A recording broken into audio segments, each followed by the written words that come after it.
आपके अपने अपने नगर में जो आपके बंगले हैं, घर हैं, जो आपके नाम है ना, जैसे बस आपकी अपनी संपत्ति है, रेल आपकी अपनी संपत्ति है, राष्ट्रीय संपत्ति आपकी अपनी है, ऐसे ही वो नाम आपका लिखा है। और वो क्या कहलाता है उसका, वो ट्रांसफर और क्या, रजिस्ट्री आपके नाम है, लेकिन आप उसे छू नहीं सकते, आप उसे ग्रहण नहीं कर सकते। क्या गजब बात है। कह सकते हैं लेकिन तुम्हारा नहीं। पंडित जी कैसी बातें कर रहे हो, हम 50 साल से उसमें रह रहे हैं, वो हमारा नहीं। कि सुनो, तुमने बहुत मेहनत से पसीना कर करके बड़ी मेहनत से मकान बनाया और अचानक तुम्हारा हार्ट फेल हुआ तो मकान का एक परमाणु नहीं रोया कि हमारे सेठ जी गए। कहां रोए बताओ। जितने बढ़िया बढ़िया कपड़े और सब लगाए तुमने, पहनाए, सब कुछ किया, मेरे मेरे मेरे करके गहने पहनाए करोड़ों के, मरने के बाद एक गहना नहीं रोया। क्या लेना देना तुम्हारा उन गहनों से। देखो, उन्हें तुमसे कोई मतलब नहीं है, तुम मानो। अब मैं इसे थोड़ा सरल कर दूं।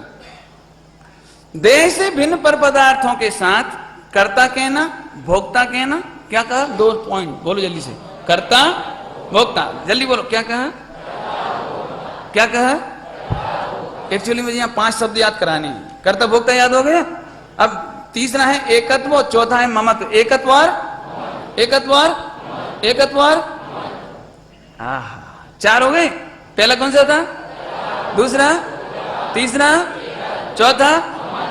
पीछे आवाज आ रही कि नहीं आ रही? अच्छा, बहुत बढ़िया। 4 हो गए। अब 5वां है ज्ञातृत्व। जी बहुत कठिन है, मैं बहुत इस पे 1 घंटे का पीरियड लूंगा पूरा। सुबह लेंगे, सुबह थोड़े फ्रेश मूड में हो गए आप। सुबह ज्ञातापने की बात लेंगे। हाँ, बहुत जोरदार बात है, बहुत जोरदार बात। 5 पॉइंट याद हो गए सबको? एक बार फिर से। कर्ता, भोक्ता, एकत्व, ममत्व। ऐसा कहना, ध्यान रखना, कहना, इसका नाम औपचारिक असद्बोध। आइए आपको एक बढ़िया सरल दृष्टांत दे दें नई पीढ़ी के लिए, खासतौर से नई पीढ़ी के लिए। मुझे तो नई पीढ़ी के लिए बोलता हूं भैया, भी गए तो वर्ल्ड कप का कितना हिस्सा तुम्हारे घर आएगा? वो जो करोड़ों डॉलर मिलेंगे उसमें से कितने डॉलर तुम्हारे पास आएंगे? एक भी नहीं। और बाई द वे आए और तुम उनसे मिलने गए तो धक्का देके है, हटो हटो, भी तुम्हें पहचाने नहीं। जिनके चक्कर में तुमने रोटी छोड़ी, व्यापार छोड़ा, पढ़ाई छोड़ी, जिनके चक्कर में आजकल तो व्यापार छोड़ देते हैं। जिस समय मैच चल रहा हो, ग्राहकों से अरे चलो चलो लेना तो लो, नहीं जाओ। उसे इस बात का दुख ज्यादा है कि मैं एक ज्ञान नहीं सुन पाया, एक ग्राहक चला गया, इसका कोई दुख नहीं। देखो तो गजब बात। हम चूंकि भारत में जन्मे हैं इसलिए भारत से इतना एकत्व, मेरा पना माने ममत्व। और कर्ता भोक्ता की बात अभी तो क्या कहें, तुम तो कुछ करते ही नहीं हो, लेकिन सुन के ही कर्ता बनते। कैसे सुन के कर्ता बनते बोलो? कि आज ही सुबह से मैंने कह दिया था कि आज जीतेगा। मैंने कहा था जीत गया, देख लो। मैंने तुमने बचनों से ही जिता दिया। क्यों? ओ भारत जीत गया तो तुम भोक्ता भी बन गए उस आनंद का। तो कर्ता हो गए, भोक्ता हो गए और एकत्व ममत्व हो गया। और 5वें नंबर का ज्ञातृत्व, मैंने तुमने जाना ही तो था। और क्या किया था बताओ? मात्र जाना था ना, मात्र जाना ही था ना। ये 5 काम हुए थे ज्यादा से ज्यादा। वो भी व्यवहार की बात है, अभी वो ध्यान रखना व्यवहार की। और ये 5 का कर्ता, भोक्ता, एकत्व, ममत्व और कर्ता तो वो ज्ञातृत्व मान लेने में मिथ्यात्व खड़ा हुआ। कहने में बाधा नहीं है, ध्यान रखना, कहने में बाधा नहीं। मेरा देश हार गया, मुझे दुख है, ऐसा कहने में दिक्कत नहीं। लेकिन आप कल्पना तो करो, हमें सुख क्या मिला?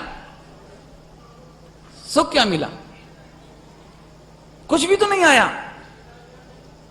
लेकिन भाई साहब, आपने इतने बड़े हिंदुस्तान में एकत्व ममत्व का जो मिथ्यात्व पाप किया, एकत्व की अनुभूति से कष्ट अनुभव किया, उसमें तुमने जो कर्म बंद किया उसका फल कितना भोगना पड़ेगा।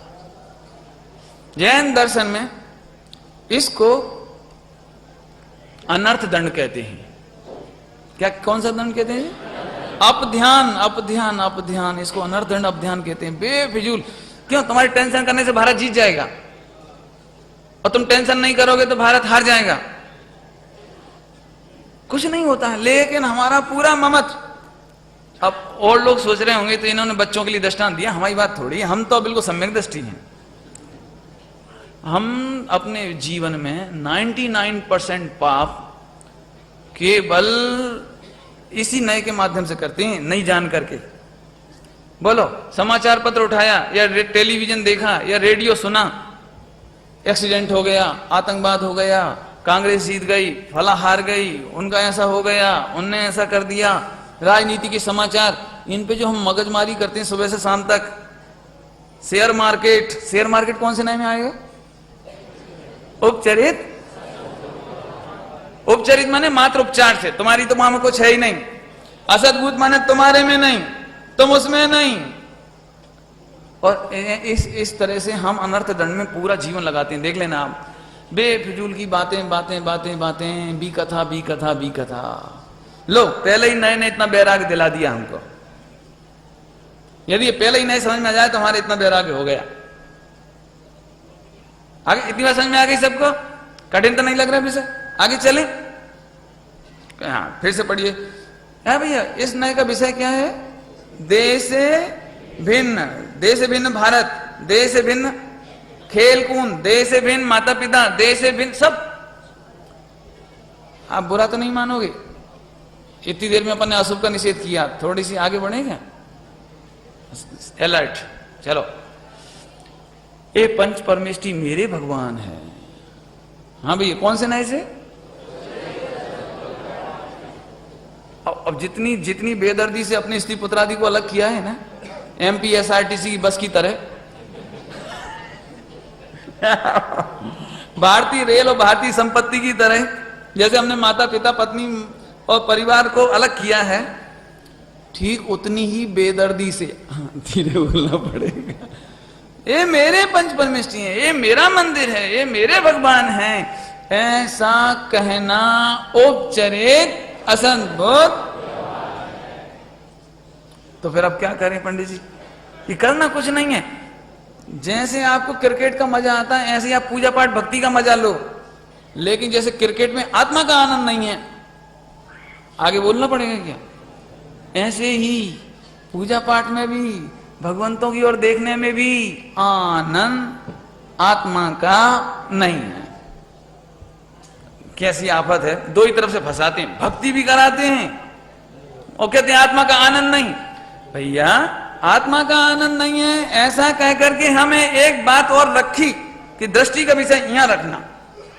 मैं एक बात पूछूं आपसे, शादी में बाजे बजते हैं तो बाजे का आनंद आता है कि शादी का आनंद आता है? काय का आनंद आता है? बोलो। जब शादी होती है ना तो बाजे बजते हैं, तो बाजे का आनंद आता है कि शादी का आनंद आता है? अब देखना जरा, बाजे बजते हैं तो उचकते हैं, ऐसे डांस करते हैं। अब मैं पूछता हूं, बाजे का आनंद आ रहा है तो यहां लड़का लड़की का मामला कैंसिल हो गया, मैंने बारात वापस जा रही है और बाजे बज रहे हैं, तब आनंद काहे का आएगा? अरे बोलो तो, नहीं आएगा। क्यों? बाजे तो बज रहे हैं ना। इसका मतलब एक है कि दिखते कहीं हैं और आनंद की दृष्टि कहीं है। यदि बाजे का आनंद आता होता और बारात लौट गई तो आप तो नाचो ने, बाजा तो बढ़िया बज रहा है, डांस करो जोरदार। कि जैसे ही मालूम पड़ा, ए सुनो सुनो, बोले क्या हुआ? कि बारात बेरंग वापस है, बाजे बंद करो बंद करो। अरे बंद क्यों करो? नाचो ने। कहते हैं बाजे का आनंद, कहते हैं नाचने का आनंद, लेकिन खरे खर तो शादी का आनंद। ऐसे ही भगवंतों की भक्ति में लगता है नाचते हुए कि इसका आनंद, लेकिन खरे खर जिन्हें आत्मा मिला है, आत्मा की दृष्टि हुई है, इन परमात्माओं ने मुझे मेरा प्रभु बताया है, मेरा परमात्मा बताया है, जिन्हें ये बात खबर पड़ी है, क्या मिला है उसका आनंद। इसका नाम पंच परमेष्टि की भक्ति का आनंद है। कोरा पंच परमेष्टि की भक्ति का आनंद नहीं है, आत्मा मिला इसका आनंद। आज समझ में आया? समझो, एक दृष्टांत देके समझाता हूं। आजकल बहुत चक्कर है, एक चक्कर है, थोड़ा दृष्टांत देके समझाता। देखो, एक लड़का वाले मिले हमको, बोले पंडित जी हम तो दहेज प्रथा के विरोधी हैं, हमें बिल्कुल दहेज महज का चक्कर नहीं, बस लड़की ठीक होनी चाहिए, संस्कारी हो। अब संस्कारी का मतलब समझ गए? बिल्कुल ठीक ठाक संस्कारी होना चाहिए, रात्रि भोजन आदि ना करे ऐसे। तो मैंने ठीक है, लड़की तो आपको बढ़िया मिल जाएगी। बोले पंडित जी दहेज का बिल्कुल चक्कर नहीं है, लेकिन पार्टी जोरदार होनी चाहिए। अब क्या मतलब इसका, पार्टी जोरदार क्यों चाहिए?